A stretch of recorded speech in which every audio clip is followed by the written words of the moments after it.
Prezados médicos residentes e futuros médicos, hoje começamos mais uma aula do curso Medicina Diagnóstica, Interação Clínico-Laboratorial. Sejam muito bem-vindos.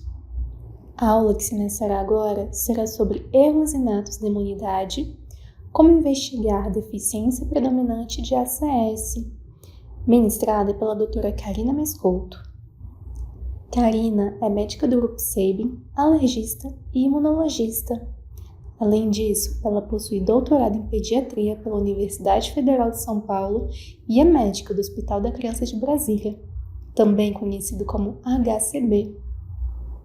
Doutora, seja muito bem-vinda. Fique à vontade para iniciar a sua aula. Olá, boa noite. Boa noite a todos. Agradeço aos organizadores do evento e agradeço aos participantes também, né, que têm interesse em saber sobre os erros inatos da imunidade. Bom, o tema sobre erros inatos da imunidade e o diagnóstico das deficiências predominantemente de anticorpos é o tema da nossa aula de hoje. E, em primeiro lugar, eu gostaria, assim, de iniciar o que são erros inatos da imunidade. Eu imagino que algumas pessoas nem tenham ouvido falar essa expressão. É a mesma denominação para as imunodeficiências primárias, é uma terminologia nova, porque engloba um grupo de mais de 400 doenças congênitas, ou seja, que tem uma mutação genética e que afeta algum componente do sistema imune. E isso leva não somente às infecções, que podem ser graves, infecções de repetição, infecções oportunistas, como também uma desregulação do sistema imune. O paciente tem suscetibilidade à doença autoimune, principalmente as citopenias autoimunes, como anemia hemolítica autoimune, plaquetopenia autoimune, doença inflamatória, a suscetibilidade a câncer, principalmente linfoma, e a doença alérgica grave, como angioedema hereditário. Tem uma incidência de 1 para 10 mil a 1 para 50 mil, mas isso depende da casuística, depende do erro inato da imunidade. Um exemplo, a deficiência seletiva de IgA, que é a imunoglobulina A, ela é muito mais frequente do que a doença granulomatosa crônica, que é uma deficiência de neutrófilo, de funcionamento do neutrófilo, que é de 1 para 100 mil, 1 para 200 mil, dependendo da casuística. E as manifestações clínicas, elas podem se iniciar em qualquer idade, apesar de ser uma doença genética. Mas a maioria dos casos ocorre na infância. Bom, e como é que se manifestam os erros inatos da imunidade? Principalmente pelas infecções. E vocês veem aí nesse gráfico que representa aproximadamente 50% dos erros inatos da imunidade, com uma menor frequência das outras manifestações clínicas que eu citei anteriormente. Como é um grupo heterogêneo, há um comitê de experts, né, se reúne a cada 2 anos para classificar os erros inatos da imunidade. E aqui nesse gráfico eu acho bem interessante, porque a última classificação é agora, de 2022, tem 485 defeitos genéticos. No ano de 2000, por exemplo, eram só 100. E aí isso vem aumentando numa frequência muito alta e tende a aumentar ainda mais com o avanço da tecnologia, com o avanço da genômica, da nanotecnologia, e por conta disso, como são defeitos em várias partes do sistema imune, eles classificam também em 10 grupos, dependendo do mecanismo afetado, que é aqui o que a gente vê. Existem erros da imunidade inatos da imunidade que afetam a imunidade de célula T, defeitos que afetam a imunidade inata, por exemplo, deficiências de células natural killer, deficiências do sistema complemento, a falência medular. São 10 grupos para tentar estudar melhor e caracterizar esses pacientes. Mas a deficiência predominantemente de anticorpos, ela é responsável por mais de 50% em todas as casuísticas mundiais. Esse daqui é um gráfico do LASID, que é o grupo latino-americano de imunodeficiência, é o registro latino-americano de imunodeficiência, em que o Brasil tem pacientes incluídos, inclusive aqui de Brasília, pacientes do Hospital da Criança de Brasília. Bom, Para a gente falar um pouco das deficiências de anticorpos, a gente vai voltar aqui um pouco à imunologia básica, para quem está estudando vai relembrar, ou para quem já teve contato, se já está formado, vai relembrar também. Então, didaticamente, de forma didática, o sistema imune ele é dividido em resposta imune inata, sistema imune inato, e resposta imune adaptativa, ou sistema imune adaptativo. Isso, lembrando, é de forma didática. Na resposta imune inata, esses são os componentes da resposta, os fagócitos, mastócitos, proteínas do sistema complemento, as células dendríticas, células natura killer, e é a primeira linha de defesa do nosso organismo. A partir do momento em que há o reconhecimento desse patógeno, do micro-organismo, no caso, invasor, aqui representado por esse desenho, há o desenvolvimento depois da imunidade adaptativa, que vai gerar a memória imunológica. Então, toda vez que a gente entra em contato com um antígeno, um vírus, uma bactéria, um parasita, o nosso sistema, no segundo contato com o mesmo antígeno, ele é capaz de reconhecer. E aí a resposta imune adaptativa, a célula principal, célula efetora, é o linfócito. É o linfócito B, levando a produção de anticorpo, e o linfócito T como célula efetora, aqui nesse caso, ativando o macrófago. Então, nós vamos focar nesse braço da resposta imune, que é a deficiência de produção de anticorpos ou deficiência predominantemente de anticorpos. Lembrando aqui, isso é importante para vocês lembrarem, quem produz anticorpo é linfócito B, de medula óssea. Aqui, o linfócito T, ele se torna uma célula T efetora. Então, a gente vai focar nessa parte da resposta imune. Então, a resposta imune mediada por anticorpo, ela tem alguns estágios. Por exemplo, num primeiro contato com patógeno, essa resposta, ela tem etapas descritas também de forma didática. Tem o reconhecimento do antígeno, aqui a célula reconhece, essa célula B se torna ativada, depois que ela se torna ativada, ela se transforma em plasmócito. Plasmócito é a célula produtora de anticorpo. Aqui vocês veem que tem uma imunoglobulina de superfície, que é a IgM, e quando ela se torna plasmócito, ela libera essa IgM e começa também a produzir a imunoglobulina da classe G, ou isotipo G, da fração gama. Então, é essa imunoglobulina G que vai levar à memória imunológica, ou seja, no segundo contato, é o que a gente diz que a pessoa está protegida, né? E depois que há a produção de anticorpo, essa resposta ela decai. Isso num primeiro contato com o antígeno, num segundo contato com o antígeno, ocorre da mesma forma, reconhecimento, expansão clonal, produção de clones específicos, e depois a resposta diminui.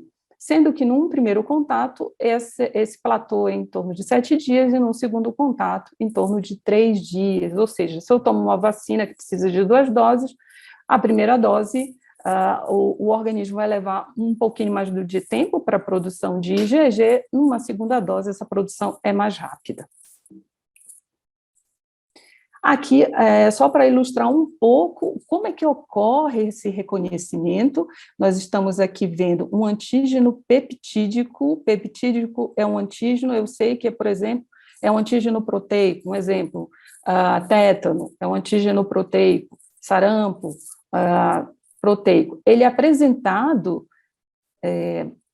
através do complexo MHC de classe 2, do linfócito CD4 para o linfócito B, e através do mecanismo que é chamado de chave-fechadura, ao reconhecimento específico e moléculas que auxiliam nesse reconhecimento, como a CD40 e CD40 ligantes, moléculas coestimulatórias e as citocinas. As citocinas são substâncias solúveis no nosso corpo e que elas ajudam a definir o tipo de resposta. Então, por exemplo, aqui, algumas citocinas vão levar à produção de IgG, outras, principalmente a IL-4, a produção de IgE, que é importante nas doenças alérgicas, resposta a parasitas, e também a IgA, como TGF-beta, é importante na imunidade contra mucosa respiratória, de trato gastrointestinal. Nesse outro exemplo, vocês veem que tem um reconhecimento direto pelo linfócito B. E aqui é um antígeno polissacarídico, ele tem principalmente a produção de IgM, mas também de IgG. Então, essa resposta é mediada por linfócito T e essa resposta é T independente. Esse processo de troca de isotipo, porque aqui a IgM ela se transforma em IgG, IgE, IgA, a gente chama de mudança de isotipo, ou mudança de classe de imunoglobulina. E nós vamos começar o nosso primeiro caso clínico para ilustrar, para vocês terem uma noção de como pensar se a criança ou um paciente adulto tem um erro inato da imunidade ou uma imunodeficiência primária. Era um paciente que foi atendido aqui, né, no HCB, ele tinha 3 anos e 6 meses na primeira consulta, em 2017, dia 10 de abril. A queixa principal da mãe era infecções de repetição, pneumonias e otites supuradas. Com 10 meses, ele tinha iniciado esse quadro, pneumonia, que precisou de uma internação antibiótico endovenoso. Depois disso, ele teve mais 6 episódios de pneumonia, e, além disso, teve um quadro de otite de repetição. Nos antecedentes desse paciente, não tinha muita coisa que chamasse atenção, não era um paciente prematuro, não tinha tido intercorrência neonatal, não tinha um face sindrômico, que às vezes pode estar associado com alguns erros inatos da imunidade, mas nesse caso não tinha. E aqui, para quem não conhece, eu convido vocês a acessarem o site do Bragide, que é o Grupo Brasileiro de Imunodeficiência, os 10 sinais de alerta para a imunodeficiência primária, né? Ou os erros inatos da imunidade, que são principalmente as infecções sinopulmonares, infecções de vias respiratórias, infecções de ouvido, pneumonias, estomatite. Além disso, infecções de trato gastrointestinal, e vale a pena lembrar que também um evento adverso à vacina BCG, que o paciente, a criança, precisa tomar isoniazida. Esse é um critério, um sinal de alerta para se pensar, será que esse paciente tem imunodeficiência? Né? Ou uma história familiar positiva, por exemplo, na minha família ou na família do paciente em questão, teve óbitos de vários meninos na infância por infecção, teve uma meningite e faleceu. Então, esse é um sinal de alerta para a investigação de imunodeficiência em criança. Existem também os critérios para paciente adulto. Como eu falei, erro inato da imunidade pode ter manifestação na idade adulta, não é tão frequente, mas pode acontecer. São também quadros de infecção, principalmente as infecções respiratórias também, otite, sinusite, pneumonia. Vejam só, uma pneumonia por mais... na verdade, aqui, esse daqui é uma pneumonia em um ano, na verdade, não é um ano de pneumonia. Perda de peso, abscesso profundo, monilíase persistente e também um histórico familiar. Nesse caso, em adulto e também na criança, lembrando sempre de descartar HIV, que é uma causa de imunodeficiência secundária, que pode também se assemelhar com as manifestações dos pacientes que eu citei. Bom, e que exames eu penso quando eu quero investigar o paciente com imunodeficiência ou seu suspeito? O primeiro exame para o imunologista, e eu espero que isso fique para vocês, é o hemograma. No hemograma, eu digo que é o olhar imunológico, não só o percentual de células, mas eu tenho que ver o número dessas células. A gente foca muito mais, assim, no leucograma.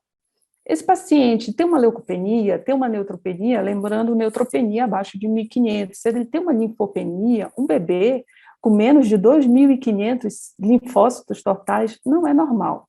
Um bebê de 6 meses de idade com menos de 2.500 linfócitos totais não é normal. É lógico que eu não vou dar um diagnóstico com hemograma, eu preciso repetir, né? Se tem um quadro de anemia, às vezes a criança está anêmica, não está se alimentando bem, tem deficiência de ferro e não tem como esse sistema imune funcionar adequadamente. Ou se ele tem uma plaquetopenia, existe uma síndrome chamada síndrome de Viscoe-Childress, que tem plaquetopenia e plaquetas pequenas. Esse daqui é o resultado do exame do nosso paciente, lembrando, a consulta dele foi em abril, né, de 2017, tinha uma leucocitose, ele tinha no exame anterior uma neutropenia, mas não chamava muito atenção as demais células no hemograma. Então, o hemograma é o primeiro exame, ele te dá, assim, uma fotografia inicial do paciente. E aí a gente entra no tópico da nossa aula, que são os anticorpos, ou imunoglobulinas. A critério, assim, só de definição, imunoglobulina se fala geralmente quando ela está circulando, e anticorpo quando ele está grudado, né? Essa daqui é a estrutura da imunoglobulina, essa daqui é a porção chamada Fab, que se liga ao anticorpo, e essa fração SC, que é a fração constante. Então, isso daqui é como se ela fosse, ela tem uma abertura, ela como um Y que se abre também, então ela vai se ligando à célula invasora, né, ao micro-organismo invasor. E aqui, lembrando as funções efetoras dos anticorpos. Então, lembrando, o linfócito B é a célula produtora de anticorpo, né? Ela serve para neutralizar as toxinas circulantes, também ativa os fagócitos, que são os neutrófilos, os monócitos circulantes, interage com as células natural killer e também ativa complemento. Então, o anticorpo, ele não só neutraliza toxinas, ou neutraliza os micro-organismos, ele também interage com as demais células do nosso corpo. E os anticorpos são circulantes, ou seja, ficam na nossa circulação. Daí que algumas manifestações das doenças imunes, né? Não, aqui não é o caso a doença autoimune, mas doenças imunológicas, elas têm manifestações em vários órgãos. E uma outra definição importante, quando for feita a avaliação da criança, aqui o nascimento, lembrando que a IgG é a principal imunoglobulina do nosso corpo, cerca de 60% da imunoglobulina circulante no nosso corpo é da classe IgG. Então, lembrando que na infância existe um período que é chamado de hipogama transitória da infância. E isso ocorre porque, antes do nascimento, a mãe passa os anticorpos para o bebê, no último trimestre, geralmente no último trimestre da gravidez, e vai caindo. Então, e nesse período, a criança começa a produzir IgG. Então, se você, de repente, uma criança sem clínica nenhuma, pode ser que esteja com uma IgG um pouquinho baixa em relação à referência, justamente por causa desse período que é chamado de hipogama transitória da infância. Daí, quando eu for fazer avaliação de bebê prematuro extremo, 30 semanas, 31 semanas, é esperado que esse nível esteja diminuído, porque isso daqui ocorre no último trimestre da gravidez. Bom, e uma outra dado super importante, quando eu for fazer a avaliação de anticorpo, que é a dosagem das imunoglobulinas séricas, então eu vou lá, faço na minha solicitação, solicito IgG, IgM, IgA e IgE, né? A gente sempre recomenda para os médicos em treinamento solicitar também a albumina. Por quê? Porque a IgG é uma proteína, e se é um paciente que está perdendo proteína, por exemplo, paciente com síndrome nefrótica, a molécula de IgG vai embora também, né? Então, isso pode ser secundário. Quando eu for fazer a avaliação do resultado do exame, eu tenho que lembrar que existe uma referência nacional disponível no site do Bragid também, em especial no SEIB, nós usamos essa referência, foi feita uma modificação, então lá tem o mínimo, que é o P3, e o máximo, que é o P97. Numa criança de 3 anos e 6 meses, como é o nosso paciente, a gente esperaria aqui no P50, em torno de 800 miligramas por decilitro de IgG, 68 de IgA e IgM de 97. Essas são as principais imunoglobulinas na hora que eu vou avaliar a resposta imune humoral. E esse é o resultado do nosso paciente. Lembrando que ele tinha 3 anos e 6 meses na primeira consulta na imunologia por um quadro de pneumonias e otites supuradas, né? Quando ele chegou em 2017, ele já tinha 3 exames prévios. 3 exames prévios. Alguém, em algum momento, pensou que ele poderia ter alguma deficiência imunológica ou deficiência de anticorpo. E tinha uma IgG de 54. O mínimo que a gente considera, na verdade, 2 desvios padrão abaixo da mediana para a idade, ou seja, pelo menos 600, então de 500 a 600. O paciente tinha 54, né? Desculpa, aqui é de 3 anos e 6 meses, a gente esperaria pelo menos 800, e nessa faixa etária ele tinha 260. Mas se a gente for voltar aqui no gráfico para 10 meses, eu não coloquei aqui, mas de 12 meses, 1 ano e 7 meses, 1 ano e 7 meses, ele deveria também ter em torno de 600 a 900, mas ele tinha 70 miligramas por decilitro de IgG, então isso é muito baixo. Ele tinha uma IgA que também estava abaixo dos percentis para a faixa etária, e ele tinha IgM, né? Então, ele tinha 3 exames bem alterados antes de chegar na consulta com o especialista. Isso a gente diz que é uma pan-hipogama-globulinemia, ou seja, o paciente tem diminuição de todos os isotipos de imunoglobulinas séricas. Só com isso, você já dá um diagnóstico para o paciente e faz um encaminhamento para uma avaliação com o especialista. É um paciente que precisa de uma avaliação especializada. Então, se vocês pensarem em deficiência de anticorpo, um hemograma e imunoglobulina já traz a informação que você precisa. Mas na nossa avaliação, e a critério de informação, nós também fazemos a avaliação do quê? Se essa imunoglobulina da classe G, que é o anticorpo de memória, se ele funciona. Então, quando o nosso organismo ele entra em contato com a nossa célula, aqui no caso, a célula que reconhece o antígeno, que é o linfócito B, pode ser uma célula apresentadora de antígeno, ela processa, reconhece, apresenta para o linfócito TCD4.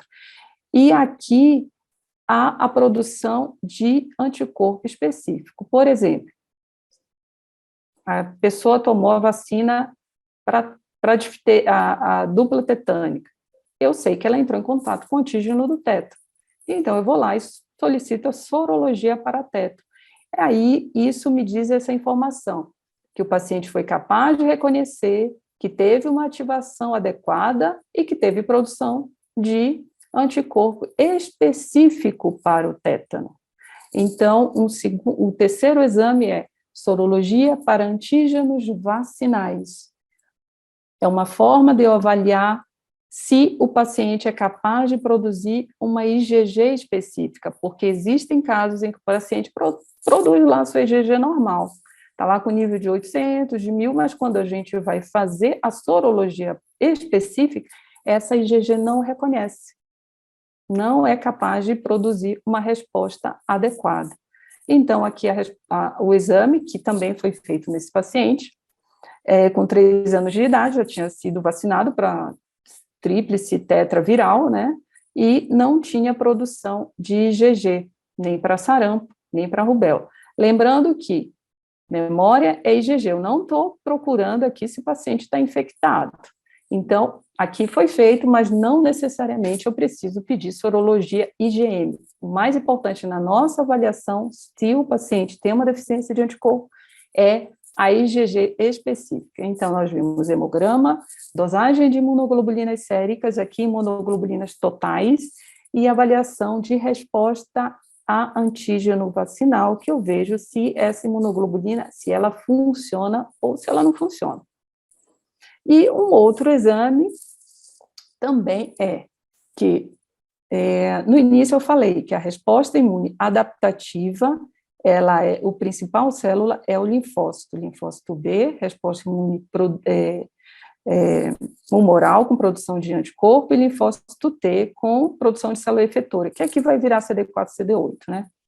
E aí um outro exame também que nós habitualmente solicitamos o paciente, ele não produz anticorpo, né? Será que ele tem a célula que produz anticorpo? No caso, seria o linfócito B. Se é um paciente, por exemplo, que tem muita infecção por micobactérias, por vírus, que são micro-organismos intracelulares, eu sei que o mecanismo de resposta é mediado pelo linfócito T. Uma das formas de eu ver é avaliar o linfócito dele. né? Então, a gente faz a imunofenotipagem de linfócitos, a gente vê no hemograma só o número de linfócitos totais, né? Aqui a gente vê quem é esse linfócito. Ele é um linfócito T, ele é um linfócito B, que é produtor de anticorpo e expressa o marcador CD19, ou é o célula natural killer, que é a matadora natural e expressa essas moléculas aqui, CD16, 56. Então, existe um exame que é por citometria de fluxo, o nome diz fluxo, e você mede a célula. Então, nós usamos anticorpos monoclonais, se eu quero saber se o percentual de células CD4, por exemplo. Eu sei que CD4 é uma célula T, então tem que ter o CD3 na superfície dele e tem que ter o CD4. Então, eu coloco anti-CD3 e anti-CD4 na amostra de sangue que chegou lá no laboratório. E na hora que passa para o fluxo, o citômetro, ele capta todo aquele que está marcado, que tem uma marcação, que a gente chama de fluorescência, fica meio que brilhando mesmo, aparece como CD4, ou CD8, ou CD19. E esses são os marcadores. Então, por exemplo, na hora que eu vou solicitar, eu quero saber se o paciente tem célula. Será que ele tem célula T? Eu sei que marcador de célula T é CD3, então eu solicito imunofenotipagem para linfócito T, CD3. Eu quero saber se é CD4, T, CD3, CD4, CD8, e aí eu vou colocando. E marcador de linfócito B é o CD19, aqui chama Cluster Differentiation, é do inglês, né?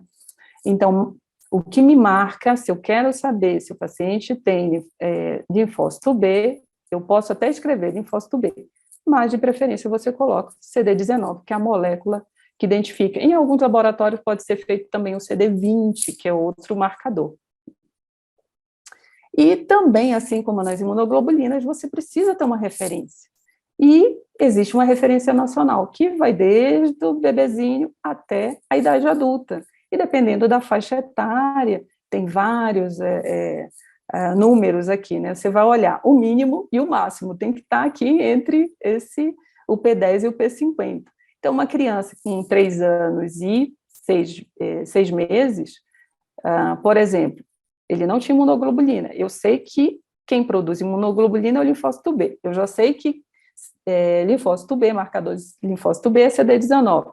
Então, eu vou focar principalmente aqui no CD19. Ele teria que ter 631 células por milímetro cúbico. Aqui é o resultado do paciente. Nessa idade, com 3 anos e 6 meses, ele tinha linfócito T, né? Ele tinha CD4, CD8, mas não tinha linfócito B. Linfócito B de 0. Ou seja, se não tem linfócito B, não tem produção de anticorpo. Aqui é somente um gráfico de citometria de fluxo, que a gente usa o marcador, né? CD tem que ser negativo, então ele fica para esse lado esquerdo. Uma criança normal, um adulto, em torno de 10 a 20% de linfócito B. E o paciente não tinha nada. E aí eu digo que é um paciente com agama-globulinemia congênita, ou agama-globulinemia ligada ao X. Um menino de 10 meses de vida que teve uma solicitação de exame, mas demorou 3 anos. E é mais ou menos isso, infelizmente, o que acontece no Brasil e em boa parte de alguns países. Os pacientes levam em torno de 3 a 5 anos para definir o diagnóstico, uma deficiência do sistema imune, uma deficiência congênita. Por isso é super importante a presença de vocês aqui, para lembrar, nossa, esse paciente já internou várias vezes, já tomou vários antibióticos, teve um abscesso que foi horrível e precisou de antibiótico endovenoso. Será que esse paciente não tem um problema na imunidade? Né? Essa é a informação que eu gostaria de passar para vocês nessa noite. Bom, a deficiência predominantemente de anticorpos, também, lá naquela classificação, eles classificaram também. Então, são 4 grupos. E a primeira é essa daqui, ó, diminuição importante de todos os tipos de imunoglobulina. Com linfócito B muito reduzido ou ausente, a gama-globulinemia. Existem os outros grupos, que é a diminuição de pelo menos 2 isotipos, né? Sendo que tem que ter obrigatoriamente a IgG baixa, com número baixo, o normal de célula B, que é um fenótipo de ICV, e a outra que é a diminuição de IgG com IgM normal, chama de hiper-IgM, Nesse caso, o paciente só consegue produzir IgM, ele não muda, não faz mudança de isotipo. E também algumas deficiências que são menos, assim, teoricamente menos graves, como a deficiência seletiva de IgA. Bom, isso só para vocês lembrarem que existem também, dentre as deficiências de anticorpos, de acordo com a gravidade. E agora a gente vai para o segundo caso, segundo e último caso. Era uma paciente já de 18 anos, que tinha uma história de herpes zoster aos 15 anos e pneumonia 6 vezes, 2 com derrame pleural. Aqui não é um paciente que foi atendido no Hospital da Criança, é um paciente atendido pela professora Beatriz Carvalho, na Universidade Federal de São Paulo, um paciente que eu conheci durante o meu treinamento, e era uma paciente com pneumonia. Lembra um pouco o primeiro paciente, né? Ela tinha também um quadro de diarreia, tinha infecção cutânea uma vez. O hemograma dela era normal, e aí foi feito HIV, que veio negativo. É sempre bom repetir HIV se você tem dúvida também, né? Aqui, a imunofenotipagem de linfócito mostra que CD348 está dentro da referência, né? Mas o CD19 está baixo. E aí, esse daqui é a dosagem de imunoglobulina sérica. Aqui tem IgG de 30 para um adulto. Se você quiser chutar qual é o nível de IgG mínimo para um adulto, no mínimo 700. Ela tinha só 30 miligramas por decilitro. Então, é esperado que ela tivesse uma pneumonia grave com derrame pleural. Uma IgM de 14, né? Lá embaixo, aqui, infelizmente o gráfico é até 12, mas vocês têm uma noção aqui, e a IgA também embaixo. Nesse caso, é a imunodeficiência comum variável, que é esse segundo grupo aqui, diminuição importante de 2 isotipos de imunoglobulina com número normal ou baixo de células B. Vocês veem que os exames não mudam muito. A gente pediu hemograma, imunofenotipagem de linfócitos, imunoglobulinas, né? A ICV, a gente chama de ICV, né, ela também tem manifestações, principalmente das infecções chamadas sinopulmonares, sinusite, é aquele paciente que está tendo sinusite o tempo todo. Lembrando que, muitas das vezes, o paciente, na verdade, tem uma rinite, que não está tratada, né, então, isso vocês têm que estar atentos, será que ele tem realmente infecção bacteriana ou uma rinite que ele não está cuidando?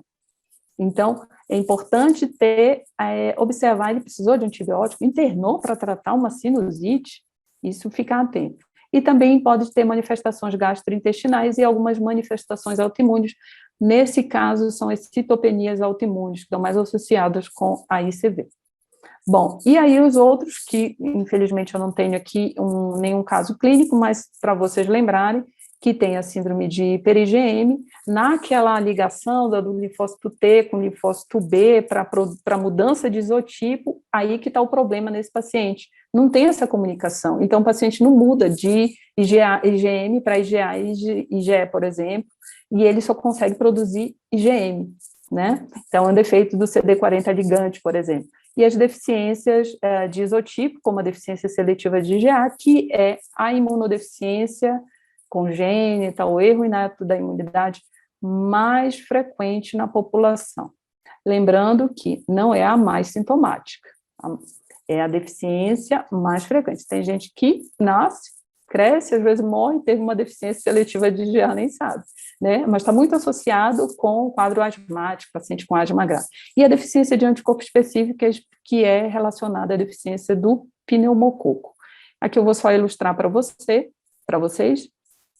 A resposta polissacarídica, como o pneumococo, por exemplo, é um pouco diferente. O polissacarídico, como o nome diz, poli, muito sacarídeo, açúcar. E a imunoglobulina, quem reconhece é o próprio linfócito B. Como é uma molécula grande, precisa de várias imunoglobulinas, elas vão fazendo o reconhecimento. E ela tem outros sinais como complemento e sofre o processo de ativação. A produção de IgM, mas também de IgG. Lembrando que, nesse caso, eu não peço sorologia para pneumococo em bebezinho de 1 ano. Em geral, ele não é capaz, é uma resposta um pouco mais complexa, digamos assim. Então, eu peço para a criança a partir de 4 anos de idade, de preferência.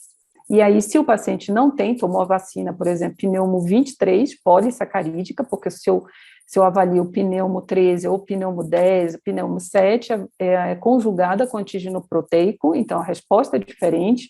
Então, tem que ser vacina polissacarídica, né, pneumo 3, lembrando que isso a partir de 2 a 4 anos de idade. Então, nesse trabalho, o Jornal de Pediatria é um suplemento de 2021, está em português, super acessível, está na internet, não paga nada para ler, quem tiver interesse de ler, é só fazer a leitura do texto na íntegra. Então, deficiência de anticorpos acima de 6 meses de vida, principalmente. Por quê? Porque eu sei que após 6 meses é quando a criança começa a ter a produção dos seus anticorpos, infecções respiratórias de repetição, manifestações gastrointestinais, podem ter manifestações autoimunes associadas, entra num mecanismo de imunodisregulação. E aí, no exame físico, por exemplo, aquele paciente que não tem linfócito B, ele não tem adenoide nem amígdala, porque aquele reconhecimento de T com B ocorre nos gânglios, né? Então, quem linfonodo, se a pessoa tem uma infecção de garganta, por exemplo, já fica com um gânglio aumentado. Por quê? Porque está tendo aquele reconhecimento ali do antígeno, né, do linfócito TCD4 com o CD8. Então, aquele processo de ativação ocorre no linfonodo. E aí ele fala, hemograma, imunoglobulina sérica, dosagem de anticorpos vacinais, que a gente falou, a contagem de linfócito B, e os CRECs. E aí vocês perguntam, o que são CRECs? Né? Talvez ninguém nem tenha ouvido falar o que é isso. É um assunto que vale a pena ter uma aula específica só para isso, mas os CRECs fazem parte da triagem neonatal para imunodeficiência, que é um exame feito pelo teste do pezinho ampliado e que já foi sancionada a lei para ser incluído no teste do pezinho em todo o Brasil. Ainda não está funcionando, né? Ainda não foi implementado, mas deve ser, e é importante vocês lembrarem que existe esse exame antes até de qualquer manifestação clínica. TREX, que está relacionado ao círculo de excisão do receptor do linfócito T. Quando eu penso em TREC baixo ou alterado, na verdade é de linfócito T. TREX é de linfócito T.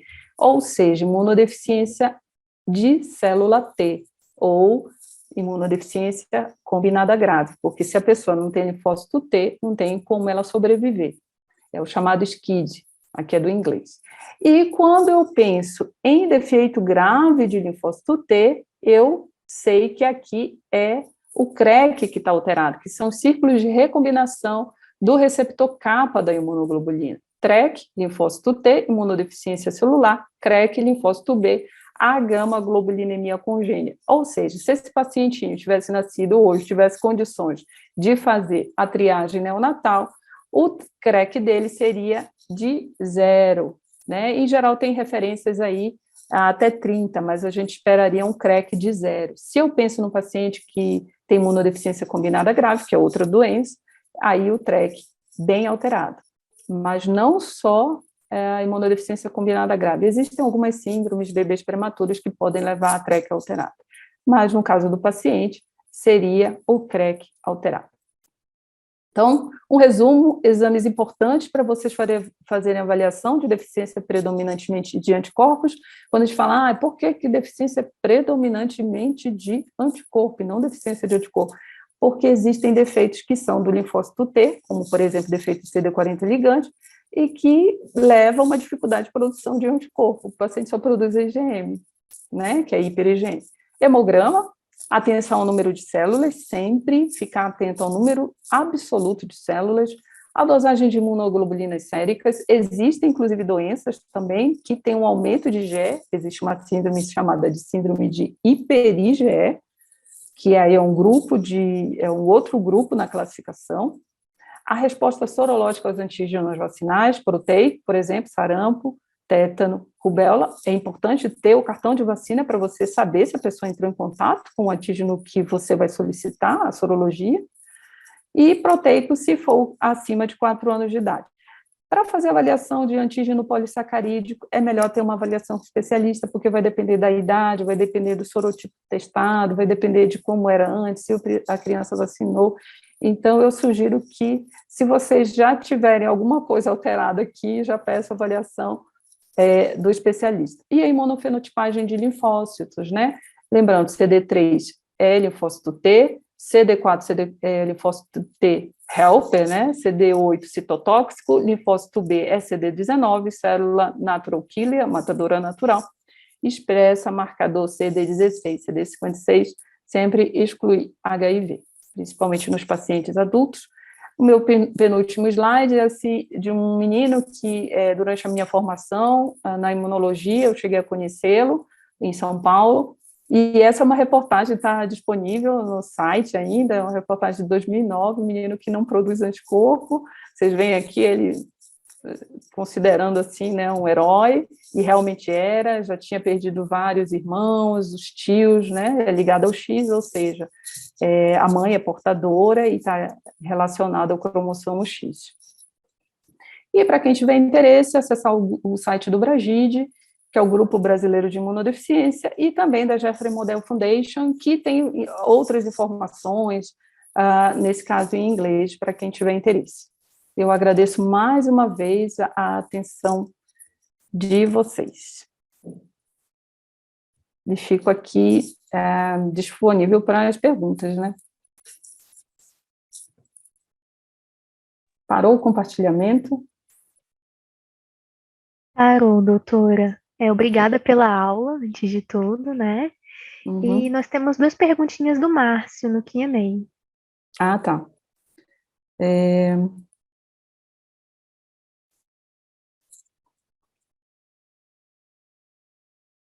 O Márcio perguntou, como desenvolvermos uma memória de longa data no esquema vacinal para a Covid-19 diante de tantas variantes? Boa pergunta, né, Márcio?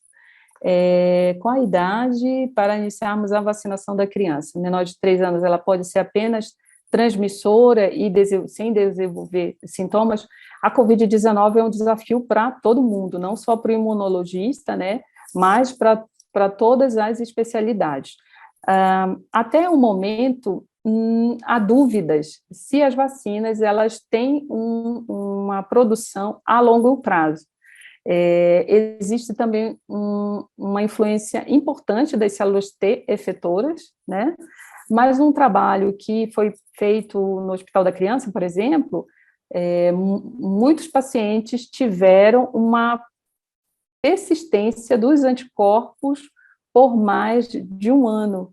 Mas a gente precisa lembrar que existem trabalhos para demonstrar se esse anticorpo ele é realmente neutralizante. Ter a presença do anticorpo não necessariamente significa que ele está neutralizando, né? E assim, a criança menos de 1 ano pode ser apenas transmissora sem desenvolver sintomas? Sim, pode. E isso a gente tem visto, né? A criança, ela tem um sistema imune que vai se desenvolvendo ao longo do tempo. A gente sempre fala para os pais, né, que assim como não existe remédio para a criança de 2 anos fazer um cálculo matemático assim mais complicado, não existe um medicamento que faça com que uma criança, com que acelere o desenvolvimento do sistema imune. Então, o sistema imune ele vai se desenvolvendo ao longo do tempo, a partir de mais ou menos 12 anos de idade, é que os níveis de algumas classes de imunoglobulinas vão estar semelhantes ao de adulto. Pode acontecer dela ser somente transmissora sem desenvolver sintomas perfeitamente. E acredito que sim, com a idade que a senhora acredita para iniciarmos a vacinação da criança. Bom, aí depende dos estudos epidemiológicos, enfim, né? Foi liberado a partir de 3 anos de idade, e isso, assim, sempre lembrando que a resposta imune, a criança desenvolve mais ou menos com 1 ano de idade, você já consegue ter, dependendo do tipo de estímulo, o principal estímulo antigênico é realmente proteína, se é uma vacina que é conjugada a antígeno proteico, você consegue estimular esse linfócito T para sinalizar para o linfócito B. Então, esse período a partir de 2 anos de idade, 3 anos de idade, é possível, isso teoricamente falando, né? Mas, lógico, só os estudos populacionais, assim, aqui a gente consegue saber melhor. Tem uma outra pergunta aqui do Márcio também, né? As deficiências de anticorpo podem prejudicar a eficácia dos esquemas vacinais, já que as memórias de defesa estariam prejudicadas? Sim. Sim, porque se ele não tem anticorpo, ele não vai ter produção de IgG específica, né? Por exemplo, no caso que eu mostrei, a criança, ela tinha, ao invés de ter 600 miligramas por decilitro de IgG circulante, só tinha 60. Então, nesse caso, por exemplo, é contraindicado eu dar uma vacina de germe vivo, tá? Por quê? Porque eu tenho risco desse paciente desenvolver a doença. Ele não tem, assim, aquela resposta adequada, né? Já que as memórias, nesse caso, a resposta imune adaptativa poderia resolver para a produção de alguma defesa na criança? Eu não entendi muito bem a pergunta. Bom, dependendo do nível e do defeito imune, do comprometimento dessa resposta imune humoral, a paciente, por exemplo, nesse caso, ele não produz anticorpo, ele não tem célula, não adianta você dar uma vacina para ele que ele não vai produzir nada. Você pode induzi-lo a ter infecção, inclusive. Eu lembro que nós atendemos uma vez um menino que chegou no ambulatório lá na Unifesp e ele tinha tomado a vacina contra a poliomielite, a vacina do Zé Gotinha, a Sabin oral, que é uma vacina de germe vivo, você está dando vírus vivo para a criança. Naquela gotinha, ele ingeriu, e aí, ao invés dele ter proteção, porque ele tinha o mesmo diagnóstico do paciente que eu mostrei, ele era um paciente com a gama-globulinemia, ele desenvolveu a infecção e gerou uma poliomielite, né? Então, se tem um histórico positivo, já tem agora o teste de triagem. Então, nesse caso, é contraindicada a vacina de germe vivo. As vacinas inativadas têm menos riscos, né? Mas podem não ter benefício, ele não pode montar uma resposta. E aí, qual é o tratamento nesse caso, né? Já fugindo um pouco do diagnóstico. É repor imunoglobulina. Existe tratamento para isso, que é a reposição de imunoglobulina humana, imunoglobulina policlonal, que é principalmente 90% do frasco que é infundido, é IgG.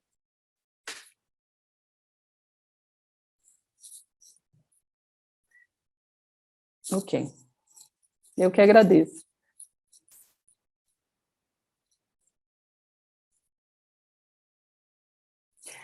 Só a título de curiosidade, aquele paciente que aparece lá na foto, né? Quem pensou no diagnóstico dele foi um médico residente, né? A imunologia clínica, ela geralmente é uma especialidade que a gente diz relativamente nova, os primeiros casos da década de 60, então, e eu acredito que, assim, esse conhecimento que vocês buscam hoje pode fazer a diferença, assim, como na vida dele, num plantão, o médico residente pensou e fez a diferença na vida desse paciente. Que vocês possam, no futuro, fazer a diferença na vida, não só do paciente, porque aí tem toda a família por detrás, né? E isso é o conhecimento que faz a gente pensar no diagnóstico e iniciar o tratamento. Aí tem o tratamento imunoglobulina definitivo, curativo. Seria possível fazer imunoglobulina profilática? Imunoglobulina, ela tem suas indicações, existe consenso brasileiro de imunoglobulina para imunodeficiência primária, porque a imunoglobulina humana, ela tem diversas indicações, não é só para imunodeficiência, para algumas doenças autoimunes, por exemplo, doença de Kawasaki, é indicada a imunoglobulina para algumas neuropatias, doenças autoimunes, neurológicas. E aí, quando a gente usa em termos de reposição, no caso do paciente com a gama-globulinemia, é para a vida toda, até a vida adulta. Existe relato de transplante de medula óssea, né, porque se ele não tem a célula, mas sem muito sucesso em pacientes com a gama. A terapia gênica é uma opção, assim, um estudo, né, no futuro, mas no Brasil a nossa realidade é paciente que não produz anticorpo ou paciente que tem uma dificuldade de produção de anticorpo específico, ou seja, uma deficiência funcional, ele produz anticorpo, mas o anticorpo não funciona, e tem os critérios lá do consenso, é reposição de imunoglobulina humana, alguns para a vida toda, alguns por algum tempo, e aí a gente vai reavaliando, por exemplo, no caso da deficiência de anticorpo específico, é específico para o polissacarídeo, a gente faz o tratamento um tempo e faz a reavaliação. Fazer imunoglobulina profilática. Nesse caso, ela acaba sendo profilática, né? Por quê? O paciente só sobreviveu porque ele tomou antibiótico. né? E graças ao uso de antibiótico é que esses pacientes conseguem sobreviver 3 anos, 4 anos, 5 anos. E imunoglobulina humana, ela é derivada do plasma humano, não é produzida sinteticamente. Então, num frasco de imunoglobulina, de 100 ml, é equivalente a um pool de mais ou menos 5.000, 10.000 doadores, dependendo da empresa, né, farmacêutica, que faz aquela seleção, é passado por um processo para separar só IgG. Então, 90% ali é IgG. Pode ter contaminação com algumas outras classes, como IgA, mas obrigatoriamente ela tem que ter uma concentração muito grande de IgG para repor o que o paciente não consegue produzir, né? Então, em geral, eles têm uma evolução boa e a reposição é feita a cada 3 semanas ou uma vez por mês, a cada 4 semanas, dependendo do caso. Pode ser na veia e pode ser subcutânea também.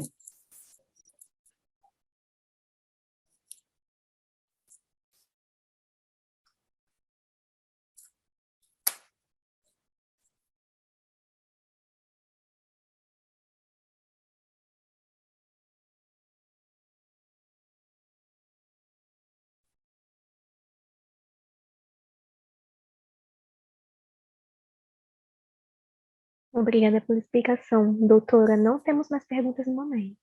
Uhum.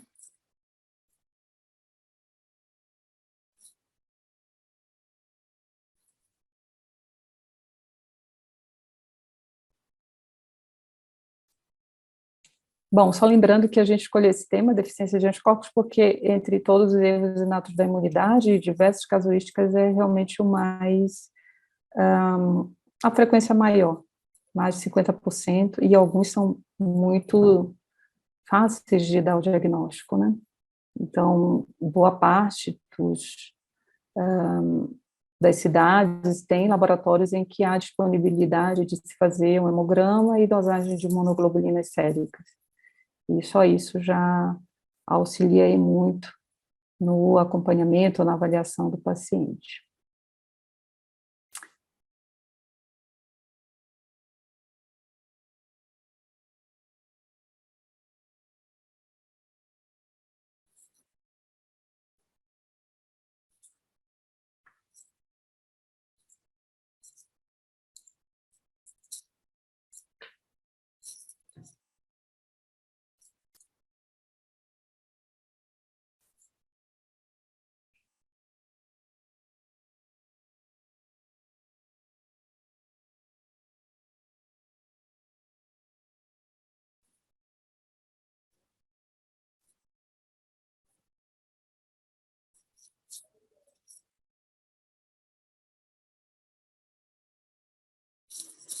Uhum. Ok. Então, eu agradeço a todos, agradeço mais uma vez ao Grupo Sabin, aos organizadores do curso, muito bom, ótimo, e parabéns a todos que estão participando, né, pelo interesse.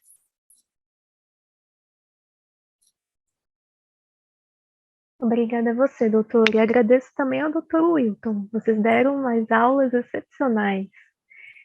Participantes, até a próxima aula de terça-feira e desejo a todos uma ótima noite. Boa noite. Tá, joia, tchau. Boa noite, pessoal.